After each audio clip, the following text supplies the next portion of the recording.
Hello guys, welcome to daily PIB news. तो आज के इस वीडियो सेशन में हम डिस्कस करेंगे मेन बुकर प्राइज़ और मेन इंटरनेशनल बुकर प्राइज़ के बारे में। इन दोनों प्राइज़ जो पुरस्कार हैं इनके बीच क्या अंतर है। अभी हाल ही में मेन बुकर प्राइज़ 2020 के विजेता का नाम कल ही अनाउंस किया गया, उनको ये पुरस्कार मिला। और इससे 2 महीने पहले मेन इंटरनेशनल बुकर प्राइज़ एक जो महिला हैं उनको दिया गया। तो इस वीडियो सेशन में हम डिस्कस करेंगे कि इन दोनों के बीच में क्या अंतर होता है और इनसे रिलेटेड क्या कुछ क्वेश्चन बनेंगे और पिछले वर्षों में ये जो पुरस्कार है किन लोगों को मिला है। बेसिकली स्टूडेंट्स के सामने प्रॉब्लम्स आती हैं जब वो CAPF या CDS के एग्ज़ाम्स वगैरह में जब ये ज़्यादातर ये क्वेश्चन आता है तो क्वेश्चंस को देखकर वे डाउट में आ जाते हैं कि ये मेन बुकर प्राइज़ से दिया गया क्वेश्चन है या फिर मेन इंटरनेशनल बुकर प्राइज़ से दिया गया क्वेश्चन है। तो हम आशा करते हैं कि इस वीडियो सेशन में आपके डाउट्स क्लियर होंगे। तो हम सबसे पहले बात करते हैं मेन बुकर प्राइज़ के बारे में। तो अभी हाल ही की जानकारी के लिए आपको बता दूं कि कल ही मेन बुकर प्राइज़ 2020 के जो विजेता हैं डगलस स्टुअर्ट, उनको यह पुरस्कार दिया गया है। उनका एक उपन्यास है सग्गी बैन, जो बेसिकली ग्लासगो की पृष्ठभूमि पर आधारित जो उनका उपन्यास है। ये बिलोंग करते हैं स्कॉटलैंड से और फिलहाल ये न्यूयॉर्क में रहते हैं। तो आपको नाम ध्यान रखना है कि 2020 के जो बुकर प्राइज़ के विजेता हैं वो कौन है, वही हैं डगलस स्टुअर्ट, और इनका उपन्यास भी आपको ध्यान रखना है सग्गी बैन।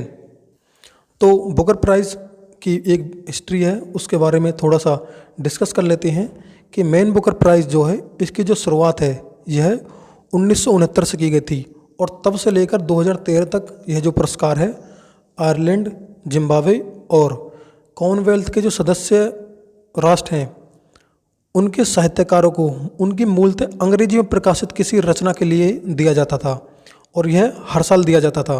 परंतु 2014 के बाद में इस पुरस्कार के जो दिया जाता था इसको एक्सपेंड किया गया और अब कॉमनवेल्थ और न्यूजीलैंड, जिम्बाब्वे के अलावा यह पूरी दुनिया के साहित्यकारों को उनकी अंग्रेजी में प्रकाशित रचनाओं के लिए दिया जाने लगा। तो ये था बुकर प्राइज़ के बारे में। अब हम बात करते हैं मेन बुकर प्राइज़ इंटरनेशनल के बारे में। तो सबसे पहले आपको बता दूं कि जो मेन बुकर प्राइज़ इंटरनेशनल है उसकी जो 2020 की विजेता हैं वो है मैरिएक लुकास रिजनेवेल्ड, जो नीदरलैंड से हैं और इनके उपन्यास का नाम है द डिस्कम्फर्ट ऑफ इवनिंग। तो ये नीदरलैंड की निवासी हैं, वहाँ से बिलोंग करती हैं। तो इनका जो उपन्यास है वह डच में है, डच लैंग्वेज में है। उसका अंग्रेजी में अनुवाद किया है मिशेल ह्यूचिसन ने। तो ये दोनों नाम आपको ध्यान रखने हैं। तो basically Man Booker Prize International जो है इसकी जो शुरुआत यह हुई थी 2005 में और 2015 तक जो ये पुरस्कार है पूरे विश्व में किसी भी भाषा के साहित्यकार को साहित्य के क्षेत्र में उनके योगदान के लिए दिया जाता था। परंतु 2005 से लेकर 2015 तक जो ये पुरस्कार है केवल 2 साल में एक बार दिया जाता था। उसके बाद 2015 से यह हर साल दिया जाने लगा और 2015 के बाद इसमें क्या इंक्लूड किया गया कि जो ये पुरस्कार है अब किसी भी भाषा के जो साहित्यकार हैं उनकी रचना जो है उसको दिया जाने लगा और उसी के साथ साथ जो उनकी जो मूल लैंग्वेज थी उसका अगर अंग्रेजी में कोई ट्रांसलेशन करता है उसको भी इसके साथ मिला दिया गया और उन दोनों को संयुक्त रूप से यह पुरस्कार दिया जाने लगा। इस पुरस्कार के तहत मेन इंटरनेशनल बुकर प्राइज़ के तहत और मेन बुकर प्राइज़ के तहत दोनों के तहत 50,000 रुपये की राशि सम्मान के तौर पर उनको दी जाती है पुरस्कार के साथ। तो ये 2-3 छोटे छोटे डिफरेंस थे जो बुकर प्राइज़ और इंटरनेशनल बुकर प्राइज़ से रिलेटेड थे। अब हम बात करेंगे बुकर प्राइज़ और मेन इंटरनेशनल बुकर प्राइज़ जो हैं इनके जो कुछ पिछले विजेताओं के बारे में। तो सबसे पहले हम बात करते हैं, डिस्कस करेंगे बुकर प्राइज़ जो हमारे विजेता हैं उनकी एक सूची के बारे में। तो बुकर प्राइज़ 2020 के जो विजेता हैं उसका तो नाम हमने आपको बता दिया, डगलस स्टुअर्ट, और उनका जो उपन्यास है वो आपको ध्यान रखना है जो है सग्गी बैन। 2019 में इसको जिसने जीता था वो थे मार्गरेट एटवुड और उनका उपन्यास था द टेस्टामेंट। इसी के अलावा एक और को ही मिला था, संयुक्त रूप से 2 लोगों को मिला था, बर्नार्डिन एवारिस्टो जिनका उपन्यास था गर्ल, वोमन और अदर्स। और 2018 में यह पुरस्कार मिला था अन्ना बर्न्स को उनके उपन्यास मिल्कमैन के लिए। अब हम बात करते हैं मेन इंटरनेशनल बुकर प्राइज़ के पिछले विजेताओं के बारे में। तो 2020 में जो इस साल यह पुरस्कार मिला है वो मिला है मैरिएक लुकास रिजनेवेल्ड को।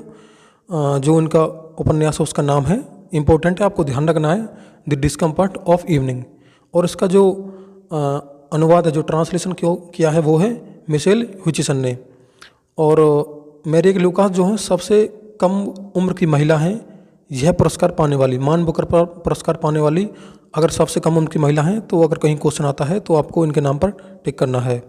पिछले साल जो है पुरस्कार जीता था वो जीता था जोखा अलार्ती ने, जो ओमान से बिलोंग करती हैं। और इनका जो उपन्यास था वो था सेलेस्टियल बॉडीज़, और इसका जो ट्रांसलेशन किया था वो था मैरिलिन बूथ ने। तो आई होप ये कुछ क्वेश्चन थे, आपको काफ़ी कुछ जानकारी मिली होगी इनसे। तो आशा करता हूँ कि अब जो आपके डाउट्स थे बुकर प्राइज़ इंटरनेशनल और बुकर प्राइज़ को लेकर वो काफ़ी सॉल्व हुए होंगे। तो अगर आपको हमारी वीडियो अच्छी लगे तो लाइक कीजिए, शेयर कीजिए, सब्सक्राइब कीजिए हमारा चैनल डेली PIB न्यूज़।